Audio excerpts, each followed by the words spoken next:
नमस्कार, सत श्री अकाल, राम राम सा, खंबा गणी, वणक्कम, प्रणाम। आप सभी का ऑल्टरनेट मीडिया में फिर से स्वागत है। हमारे साथ जुड़े हुए हैं शमिक मोइत्रा जी। बहुत इंटरेस्टिंग टर्न ऑफ इवेंट्स हुआ है, dangerous turn of events, I would put it more better way. जिस तरीके से वेनेजुला पर यूएस ने अटैक किया and then China probably gave the coordinates of his location. उसके थोड़ी देर बाद उनको उठा लिया जाता है, उनको फिर न्यूयॉर्क ले जाते हैं एंड जस्ट फॉर पोजेसिंग और छोटे मोटे चार्जेस लगाकर अब उनको जिस तरीके से पनामा के लीडर को 20 साल जेल में सड़ाया गया, लुक्स लाइक कि वही उनके साथ भी होने वाला है। सद्दाम हुसैन और गद्दाफी वाला रिपीट नहीं करेंगे because they know it will have larger repercussions. Now the world is of social media, तो वो उनके लिए पॉसिबल नहीं होगा, बट हाँ, जेल में सड़ाना उनके लिए डेफिनेटली पॉसिबल है। In this entire context, India US trade deal का क्या होगा? रिमेंबर, हम वेनेजुला से बहुत सारा तेल खरीदते थे, हम 3 कंट्री से बहुत ज्यादा तेल खरीदते रहे, Russia, Iran and Venezuela. Russia से क्लोज, ईरान पे सैंक्शंस और ईरान के साथ प्रॉब्लम्स एंड वेनेजुला दिस। तो अब हमारा जो एरिया, या मैं बोलूँगी जो मैट्रिक्स, वो और कॉम्प्लिकेट हो गया है। अब इंडिया यूएस के बीच में कैसे आगे बढ़ेंगे ट्रेड डील को लेके? Let's try and understand from Shamik ji. Shamik ji, a very warm welcome on the show. सबको नमस्कार और प्रणाम। तो मैं इतना ही कहूंगा कि यूएस के साथ ट्रेड डील नहीं होगा। मतलब मैं I am just ruling it out. I am saying there will be no trade deal. And इसमें हमें बारीकी में दो बातों को समझना पड़ेगा। ट्रेड डील से क्या फायदा है और ट्रेड डील ना होने पे क्या हो सकता है। ठीक है, तो ट्रेड डील पे क्या फायदा है पहले उस पर बात कर लें तथ्यों के बेसिस पे।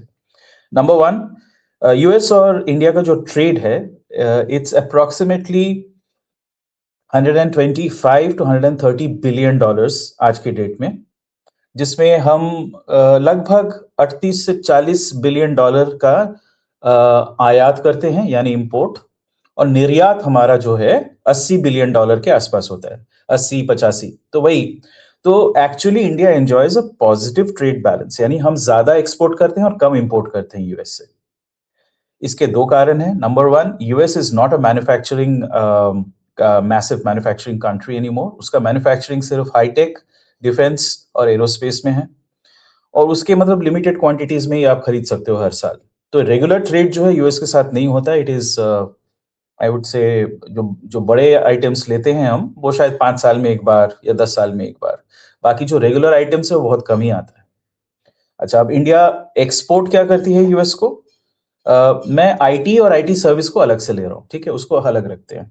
India exports automotive components, machine tools, electronic items, including mobile phones, certain agricultural commodities, जैसे जिस क्षेत्र में मैं हूँ, as I have told you before, I own and run tea gardens, so we obviously export tea, we export certain types of coffee, कुछ खाद्य पदार्थ, ये सब जाता है, एंड जेम्स एंड ज्वेलरी। ये मेन आइटम्स हैं जिसको हम एक्सपोर्ट करते हैं यूएस को।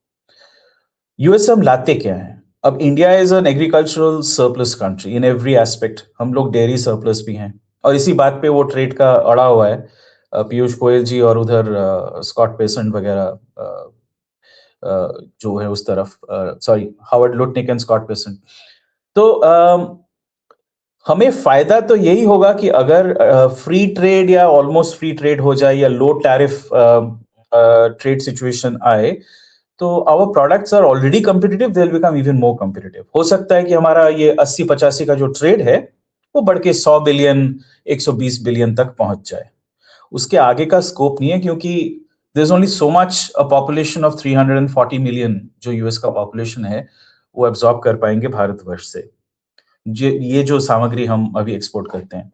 जिसमें बढ़त आ सकती है वो है electronic components, automotive components and mobile phones etcetera, पर उसमें भी एक लिमिट है, ठीक है, क्योंकि उसमें दूसरे देश भी हैं जो compete करते हैं, उनके पास भी अच्छे क्वालिटी के सामान है जो यूएस इंपोर्ट करती है, ठीक है। अब आते हैं दूसरे तरफ, जो है IT services, technology services, software etcetera etcetera. तो उसमें ऐसा है कि हमारे साथ यूएस का यही सबसे बड़ा रिलेशनशिप है, और इसका बेसिस है 1997 में क्लिंटन एडमिनिस्ट्रेशन के दौरान एक युक्ति हुई थी उनके साथ कि आप लोग सॉफ्टवेयर प्रोडक्ट्स नहीं बनाओगे, और हम आपको जो हमारा सारा सॉफ्टवेयर प्रोग्रामिंग और कोडिंग का रिक्वायरमेंट है वो आपको हम दे देंगे। So India became the software services, software coding hub for the United States, which is why you won't see too many, in fact, you won't see any, apart from Zoho recently, successful Indian software companies. हमारे पास Oracle या Microsoft इस तरह के companies नहीं है. We don't have a Google. We don't have and forget about high tech like Nvidia, etc. ये सब हमारे पास नहीं है. हम लोग सिर्फ कोडिंग करते हैं according to certain specs and we send it abroad. तो ये जो रिलेशनशिप है इंपॉर्टेंट क्यों है? क्योंकि आज के डेट में China is one of the most tremendous powers in the technology area, लेकिन जिसको हम कहते हैं एट स्केल, यानी एक minimum critical mass of people who have the skills to do software, वो दुनिया में और किसी देश के पास उतनी तादाद में नहीं है जितना भारतवर्ष में है. तो अगर आपको अपना ऑपरेशन स्केल अप करना है इस दिशा में, you really have no choice but to depend on India, which can give you high quality services, right? Conforming to all the accepted protocols and standards, and secondly at scale. All right. अच्छा, इसमें अब 2-3 चीजें add कर देना जरूरी है. उसके बाद मैं आऊंगा कि हम क्या गेन कर सकते हैं और क्यों ट्रेड डील नहीं होगा. नंबर 1, लोगों के दिमाग में एक वहम है कि एआई आ जाएगा तो सारे जॉब्स खत्म हो जाएंगे. जी नहीं. हर दौरान में जैसे ऑटोमेशन बढ़ता गया है, ठीक है, people have simply moved on to new areas. तो पहले जो है बेस कोडिंग मानव करता था, अब बेसिक कोडिंग की जरूरत नहीं है, वो एआई के थ्रू ही हो सकता है. what you still have to define is the context and what you want, what kind of services have to be packaged एक सॉफ्टवेयर के अंदर, ठीक है, वो सारी चीजें हम ही बताते हैं. तो प्रॉम्प्ट इंजीनियर्स का दौर चल रहा है, कंटेक्सचुअल जो डेटा मैपिंग है उस सब का काम चल रहा है, ठीक है, और जो स्ट्रेटेजाइज करना है, प्रोडक्ट डेवलप करना है, जरूरतों को समझना है. एनालिसिस की बात नहीं कर रहा हूं. एनालिसिस काफी हद तक जो बेस एनालिसिस है, नंबर क्रंचिंग, वो सब एआई कर देगा, लेकिन मॉडलिंग के ऊपर भी एक लेयर है ना, the creative layer etcetera, cognitive layer, वो अभी तक एआई नहीं कर सकता है और अगले 10 साल तक मुझे तो नहीं लगता है उसमें कोई तब्दीली आएगी. And I been speaking to all my former colleagues. मेरा दूसरा background, I was at one stage software program manager 20 years back, so I still have a lot of friends in that industry. तो उनका कहना है कि हमारे ऊपर कोई फर्क नहीं पड़ा, इनफैक्ट काम बढ़ गया. और अब आते हैं यूएस को इंडिया से क्या चाहिए और इंडिया क्या कर रही है. अब मान लेते हैं दो सिनेरियोज ले लेते हैं. मान लेते हैं कि चलो यूएस के साथ ट्रेड डील हो गया, उससे क्या, मैंने भी बताया था क्या फायदा होगा कि आपका वो जो एक्सपोर्ट वगैरह है वो 15% टैरिफ मान लेते हैं, वो जो बेस टैरिफ सबको देते हैं, 15% टैरिफ पे आप एक्सपोर्ट करते रहोगे. आपके पास वैसे ही 60-70% प्राइस एडवांटेज है in many areas, in some areas 20%, some areas 50%, etc. तो you will simply be able to sell a bit more. That's about it. तो बढ़ोतरी जो है साल में मान लीजिए 10%, जो एक बहुत हाई ग्रोथ है, 10-12% आपका एक्सपोर्ट बढ़ेगा. 5 साल में शायद आप 50-60% एक्स्ट्रा एक्सपोर्ट कर पाओगे. उसका मतलब क्या हुआ? 80 बिलियन का 120 बिलियन हो जाएगा. अब इंडिया के इकोनॉमी का साइज सोचिए. India's economy today as the 4th largest economy is roughly $4.19 trillion, जो अगले 3 से 4 साल में बढ़ के रफली अबाउट 6.5 to 7 trillion dollars हो जाएगा. तो अब उस कॉन्टेक्स्ट में देखिए, कहां तो आप $40 बिलियन का ट्रेड ऐड करने की बात कर रहे हो इस ट्रेड डील से, और कहां आपकी इकोनॉमी का size is about 100 times that. तो ये 1% का जो कॉन्ट्रीब्यूशन आएगा ना ये यूएस को निर्यात करके, उससे कोई खास फर्क पड़ने वाला नहीं है. थोड़ा फर्क पड़ेगा. आपके मेरे लेवल पे, एक साधारण व्यक्ति के स्तर पे तो वो लगता ही बहुत बड़ा अमाउंट है, लेकिन अगर देश के हिसाब से देखें, एग्रीगेट में देखें, तो ये कुछ खास नहीं है. अच्छा, अब आते हैं एक स्पेशल रिलेशनशिप जो यूएस और इंडिया के बीच में है, particularly US technology companies. And when I से टेक्नोलॉजी, मैं सिर्फ सॉफ्टवेयर की बात नहीं कर रहा हूं. आज के डेट में वो hardware, semiconductors, things like quantum computing, हर दिशा में वो बढ़ गया है. देन यू हैव यूएस का एक और निजी क्षेत्र कौन सा है बड़ा, वो है आपका फाइनेंशियल सेक्टर, ठीक है, और तीसरा है आपका डिफेंस एंड एरोस्पेस. अब ये तीनों क्षेत्रों में, information technology, financial services defence and aerospace, चौथा फार्मास्यूटिकल्स। आप देखेंगे दुनिया भर के लोग जब कह रहा हूं मैं मल्टीनेशनल कॉर्पोरेशन की बात कर रहा हूं, they set up what is known as global capability centre. Global capability centre एक बहुत बड़ा शब्द है, पर उसके आड़ में हो क्या रहा है, बहुत सिंपल है। यहां से हाफ प्राइस पे, about 50% of the price that you will pay for an engineer or an MBA or a data analyst or whoever in the US, आप यहाँ पे हायर करो, AI के क्षेत्र में हो, क्वांटम के क्षेत्र में हो, जो भी हो, या एरोस्पेस इंजीनियर हो, यहाँ पे हायर करो, एक रिसर्च एंड डेवलपमेंट सेंटर बनाओ या कैपेबिलिटी सेंटर बनाओ। अपना जो सारा का सारा एक्चुअल काम है, मतलब आपने एक प्रोडक्ट कंसीव किया लेकिन उसका पूरा डेवलपमेंट का काम इंडिया में करो। इससे आपका पूरा डेवलपमेंट कॉस्ट जो है वो लगभग 50 से 60% कम हो जाता है। Plus we are hard working and efficient more और less when it comes to technical domains, तो हम लोग काफी जल्दी भी डिलीवर कर देते हैं। Normally the track record of delivering on time has been very good. ठीक है, यस 2 bags full तो कॉलोनियल एरा से हमारे दिमाग में घुसा हुआ है ना। So we are extremely well trained clerks in our head. तो जब हमें कहा जाता है कि jump, we jump instead of 2 feet, we jump 4 feet। We are all very happy और अपना धंधा भी अच्छा चल रहा है। अब आप देखिए, बहुत ही कोल्ड और मतलब क्लिनिकल तरीके से अगर आप देखें, ये जो ग्लोबल कैपेबिलिटी सेंटर है ना, ये जो सारा ट्रेड है इंडिया और यूएस के बीच में, obviously everybody has heard of $100 billion being invested by Google etcetera etcetera, उसको छोड़िए। वो क्यों है? 300 से 400 बिलियन डॉलर का ये ट्रांजैक्शन या प्रोसेसिंग होता है भारतवर्ष में। ये जो है ये 10% है हमारी इकोनॉमी का, and it is set to grow to about $1 trillion to $1.2 trillion in the next 5 to 6 years। तो अगर आप वहां पे अपना 400 क्या बोलते हैं 80 बिलियन या 100 बिलियन सैक्रिफाइस भी कर देते हो, here you are gaining more than $500 billion। $500 billion versus $40 billion तो कोई कंपैरिजन ही नहीं है ना। और ऐसा तो नहीं है कि वो गायब हो रहा है, जेम्स एंड ज्वेलरी अब भी जा रही है यूएस में, सीधा ना जाके दुबई में बैठ के 5% थोड़ा सा प्राइस बढ़ा के फिर जा रहा है, ये सब हो रहा है। ठीक है, तो टैरिफ से हमें कुछ खास फर्क नहीं पड़ता है, let us be very clear, economically नहीं पड़ता है। Plus India is also investing very heavily in 2 or 3 sectors, निजी क्षेत्र में, पब्लिक सेक्टर में, दोनों में। नंबर 1 है आपका, जिसको मैं मिलिट्री इंडस्ट्रियल कॉम्प्लेक्स कहता हूं, और politicians for the reason of political correctness defence industrial complex कहते हैं। अब डिफेंस छोड़िए, ये मारक क्षमता है और जिसके लिए हथियार तैयार होते हैं। इसमें इनोवेशन की जरूरत है, इंजीनियरिंग की जरूरत है, and very heavy duty engineering process की जरूरत है। ठीक है, तो ये जो है ये भारतवर्ष में बहुत ही हाई ग्रोथ पे ये चल रहा है। तो ऐसा नहीं है कि हमारा economy is dependent on exports to the US to a large extent. अब मैं अगर सरकार में हूं तो मैं क्या सोचूंगा, ठीक है, अगर मुझे $40 बिलियन का एक अपॉर्चुनिटी लॉस होता है, उसके एवज में मैं क्या कर सकता हूँ? एक तो वो 40 बिलियन इधर लॉस हो गया तो मैं शायद 10 देशों में और बेच सकता हूँ, वहां पे नहीं बेचूंगा, 10 और देशों में बेच दूंगा। एक तो डाइवर्सिफिकेशन ऑफ बायर, एक चीज हो गया।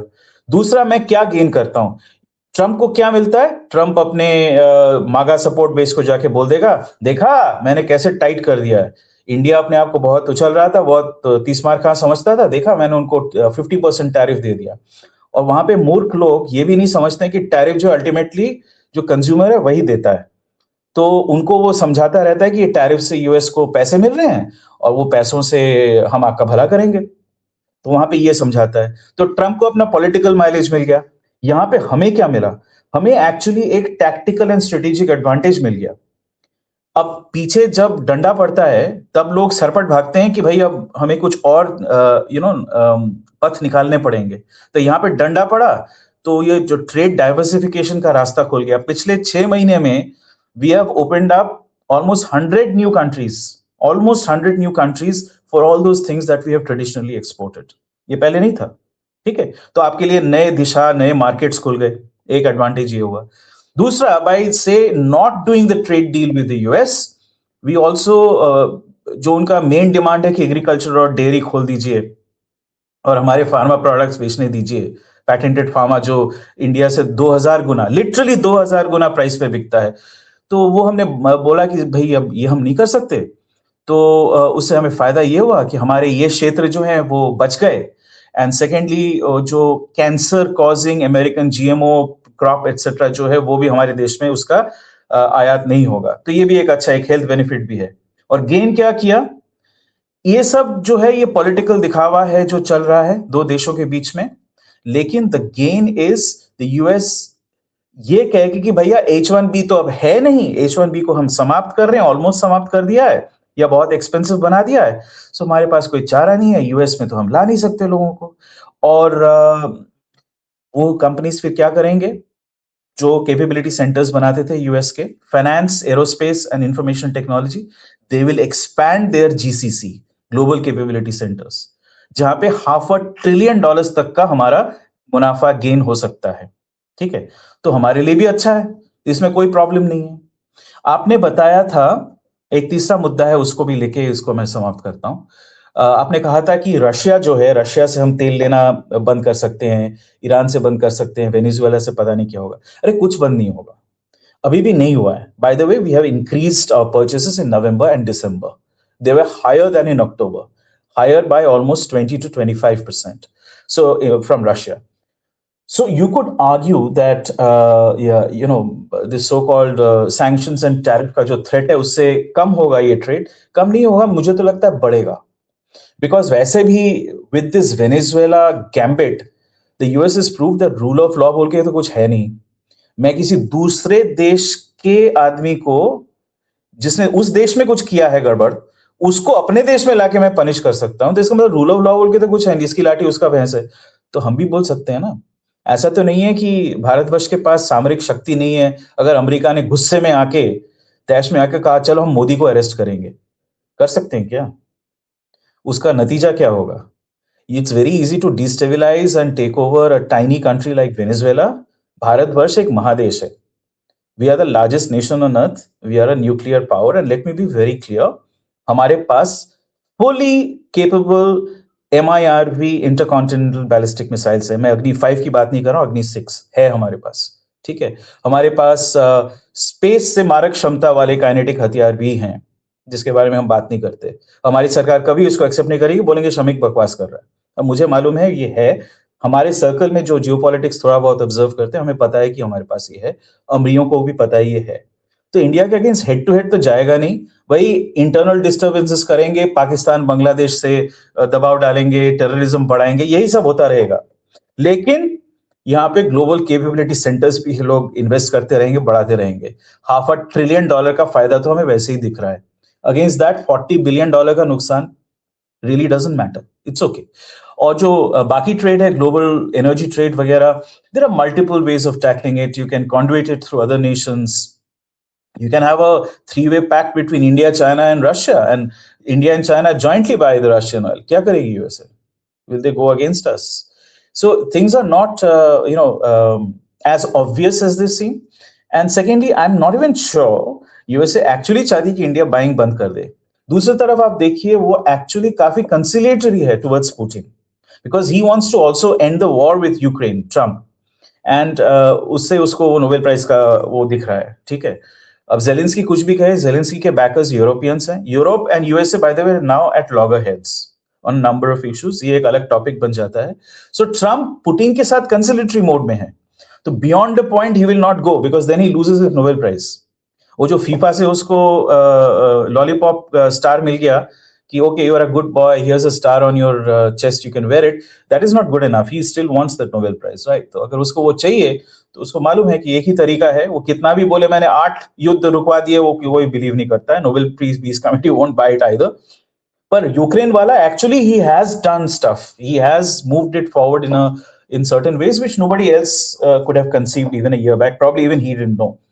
So there is a real possibility over there, and he's going to press that, for which he has to keep Putin on side. He can't anger China beyond a point. Tactically देखिए, हम लोग सब एक अपशब्द का मैं उपयोग करूंगा, हम सब हरामजादे हैं। ठीक है, ये जो वैश्विक भू राजनीति है ना, इसमें सब हरामजादे हैं, सब अपना ही देखते हैं। तो ऐसा तो नहीं है कि इंडिया एकदम दूध की धुली हुई है, जहां पे देश का विचार आएगा, साम दाम दंड भेद हम सब लगाएंगे, हम अपना ही जो इंटरेस्ट है उसको प्रोटेक्ट करेंगे। तो मुझे तो नहीं लगता है कि वो जो तेल का व्यापार है या नेचुरल गैस का व्यापार है उस पर कोई फर्क पड़ेगा। और क्या होगा, हम यूएस को बोलेंगे ठीक है हमें तेल दे दे, अगर तू चाहता है कि रशिया से हम ना लें तो तू उसी भाव पे दे दे। तेरे पास अभी वेनेजुएला का $17 ट्रिलियन, जो सऊदी अरेबिया से भी 60% ज्यादा है उनका जो टोटल रिजर्व्स है, उसमें से हमें दे दे, हम खरीदेंगे। क्यों नहीं बेचेगा, बेचेगा वो उसको। तो जब खरीद फरोख्त की बात है और ट्रांजैक्शनली है सब कुछ, I don't think that will be an issue. I don't see it as a major issue. One has to remember there's $500 billion of extra trade that in US will do with India, irrespective of all these छोटा मोटा items which we trade. ये 100-125 billion dollar का जो है, ठीक है, उस पे फोकस हमें उतना ज्यादा नहीं करना चाहिए, इतना बड़ा इशू नहीं है। और हमारे पास अब और भी साधन आ गए हैं, और भी एवेन्यूज आ गए हैं, दूसरे देश आ गए हैं। 100+ countries have been added to the export pipeline for items which were not exported earlier to them. So I think we should be all right. तो ये ट्रेड डील नहीं होगा, ये ऐसे ही चलता रहेगा, ऐसे ही मतलब दिखाते रहेंगे कि भैया बातें हो रही हैं पर हो नहीं रहा है। और यहाँ पे भी हमें मिल जाएगा ना किसी को स्टिक से मारने के लिए, देखो ट्रम्प कितना बुरा आदमी है, ये है वो है, तो मतलब थोड़ा सा नेशनल वो फर्वर भी आ जाता है हमारे अंदर, तो वो भी है। मैं खुद गालियां देता हूँ वो अपने वेरियस सोशल फीड्स में, हम सभी देते हैं, पर वो तो ठीक है, वो एक ऊपर ही ऊपर सतह में है, नीचे ये हो रहा है, ये हमें समझना पड़ेगा। और फाइनल बात यही कहूंगा कि अगले 6 से 7 महीने में इतना क्लियर हो जाएगा कि Trump is going to lose control of the US Congress in this coming year. मुझे तो नहीं लगता है कि ये रिपब्लिकन पार्टी उसमें कुछ कर पाएगी। And from then onwards for the next 2 years is bit of a lame duck president. तो लेम डक मतलब Congress will try to stymie him at all steps and impeach भी कर सकती है फिर से। Manmohan Singh kind of a figure, एकदम वैसे ही एक फिगर हेड बन जाएगा, उसको वो नोबेल प्राइज का लॉलीपॉप, एक्स्ट्रा लॉलीपॉप या कैंडी बार मिल जाएगा, वो खुश होकर चुपचाप बैठ जाएगा। आई don't think he will do much beyond that. Anyway he is a front for the deep state which is very happy with his Venezuelan takeover, as Mr. Rothschild, no less than Nathaniel Rothschild has said, "Well done, Trump," literally in a tweet. So they're all very happy with him. Uska, he's done that, yeah, publicly. We should do another video or a lot of other things which are happening in. Oh yeah. I mean that's a very interesting thing. You know, my perspective is geoeconomic. मैं उस तरह से उसको देखता हूँ, मैं थोड़ा सा अलग तरीके से देखता हूँ।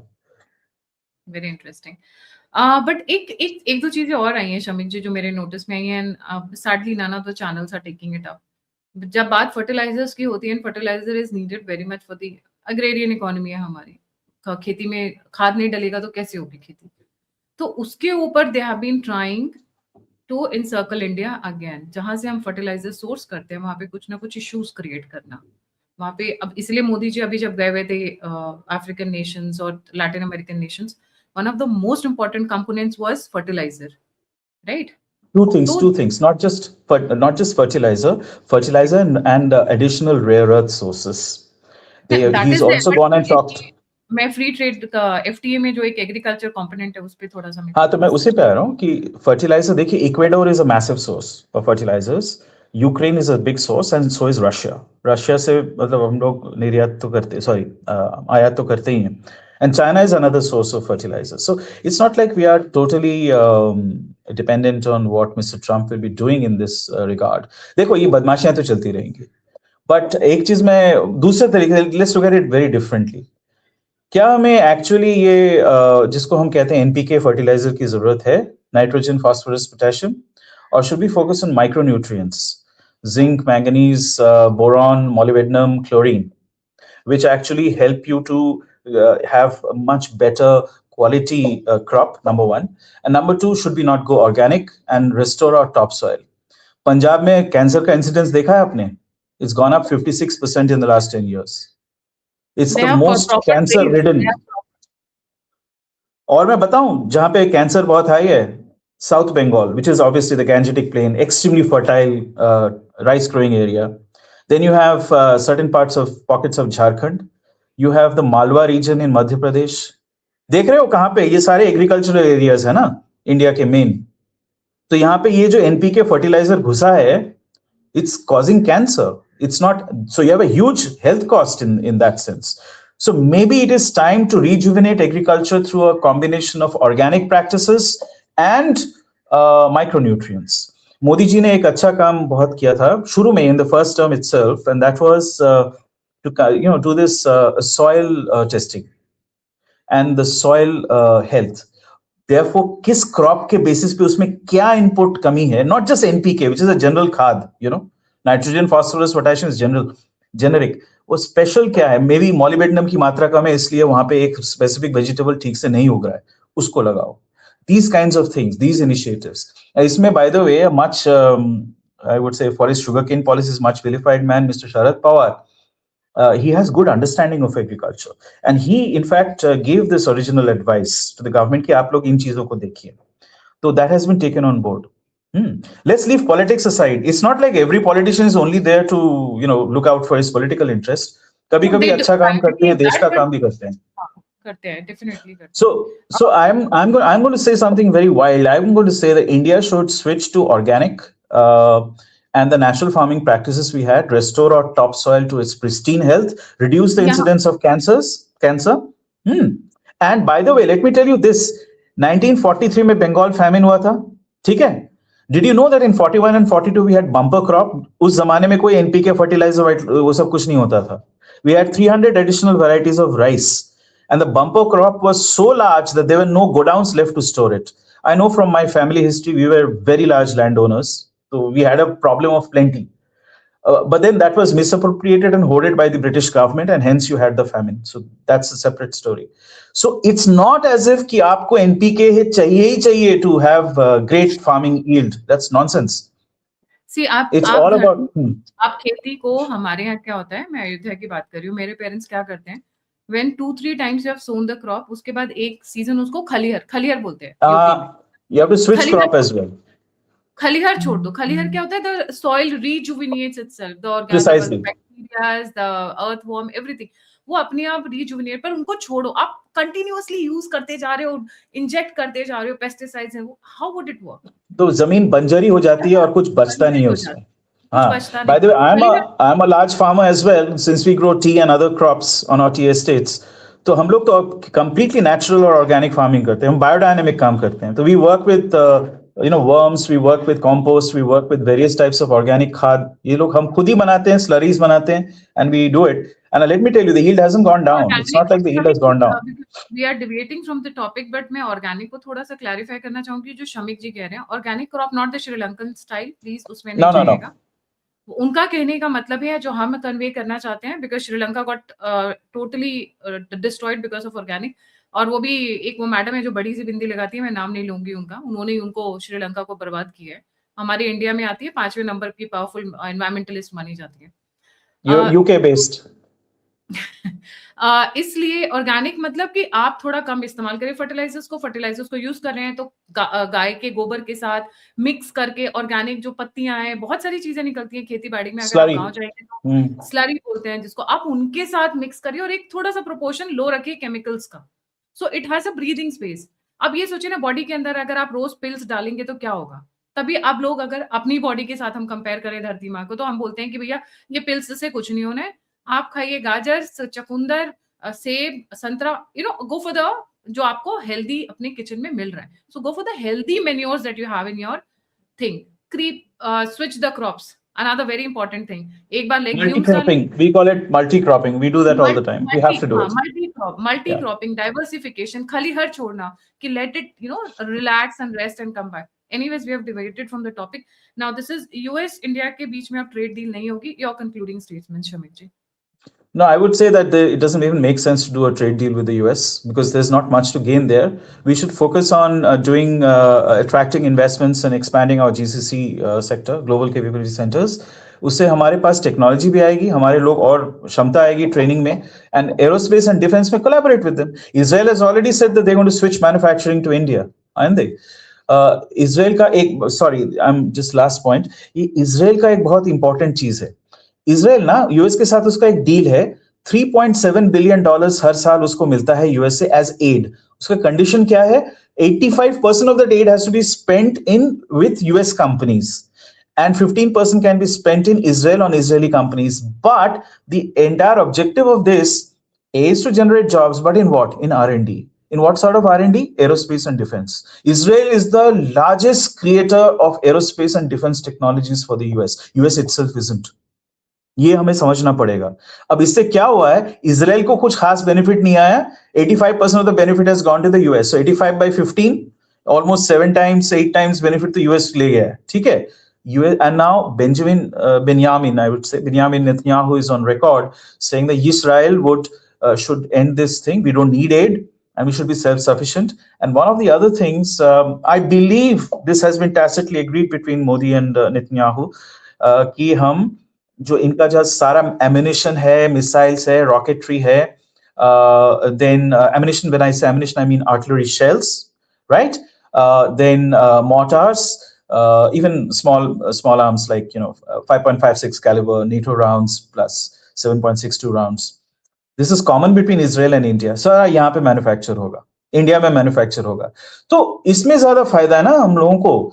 और वही डील हम यूएस के साथ भी कर सकते हैं, ऐसी कोई बात नहीं है, उन्हें भी तो शेल्स चाहिए। They don't have the manufacturing capacity. आज के डेट में they don't have the capacity to replenish their exhausted Tomahawk stocks. Tomahawk जो उनका main cruise missile है, subsonic, they don't have enough capacity.